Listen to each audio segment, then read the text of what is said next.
here's the question, my friends. What story have you heard has stayed with you and always disturbs you every time you think about it? What's a story you've heard that stayed with you and always disturbs you every time you think about it?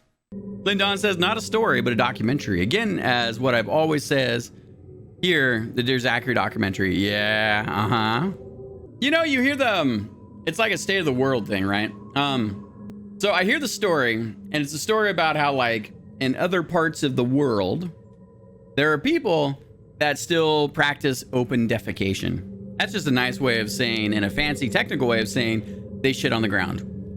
There are human beings that poop on the ground, and they don't bother like with the trees. They're like, well, we'll just poop right here. And then they walk around, they play, and they drink and eat, and then people die from pooping on the ground.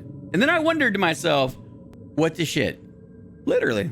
Like, it's pretty awful. And every time I hear a story like that, my brain cracks open just a little bit. And, you know, we've got brilliant minds working on this, right? We got Bill Gates, the Bill and Melinda Gates Foundation. They're working on making this better. They don't wipe either. That's true, King. They're just like, dang it. I mean, they may as well be monkeys. Not quite, but... and then people get sick and die. And you're just like, oh, man. Isn't that happening in California? No, I'm pretty sure. Maybe lady, only in the places like the deep forest. For the most part, most towns are pretty okay around here.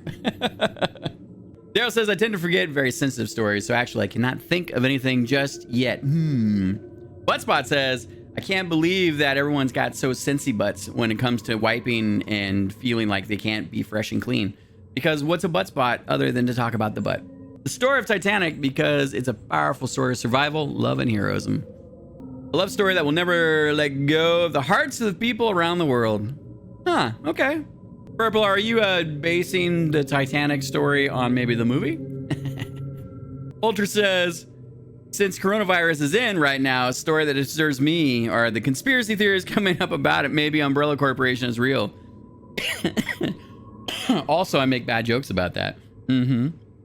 Rolly says, a story of a boy that was hated so much by her mother because he was an unwanted child. His mother was raped, and one day she asked her mother what she wanted for her birthday, and her mother answered she wanted him dead. So the boy, on her mother's birthday, he hanged himself. Jesus. Wow. That's intense, Rolly.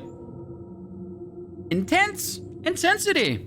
Liang says, story of the burnt girl with long, bloody claws. What? There used to be a story I made to scare my brothers for them to take a nap at noon, scare them into sleep. You must sleep now.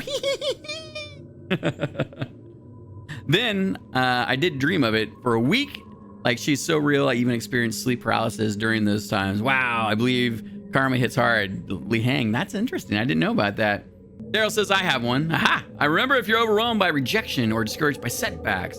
Remember the story of Colonel Harlan Sanders. Fired from multiple jobs, ruined his legal career, was set back by the Great Depression, fires in World War II, yet still created one of the largest fast food chains in the world. Actually, allegedly, he went around when he was trying to raise funding for his secret chicken recipe, and he went to like 27 different people. Everyone rejected him, and he's like, well, shit, we're still gonna do it. We'll just do it the old-fashioned way. We don't need money. We'll just make it happen. Oh, has anybody ever watched Grave of the Fireflies from Studio Ghibli? Ooh, every time I remember that, I know that it is real when the war happened, and just to get emotional about it, it's sad that kind of during those times had to go through that experience. Yeah, you're not wrong. Lady LeMay says, I talked with some Ukrainians when I was in Dubai that were there on a visa. Their work is super strict, and if they made any mess ups, they would get sent back to their home country empty-handed. Dang. Yeah, that's intense, right? Considering, mistakes are also part of the learning process.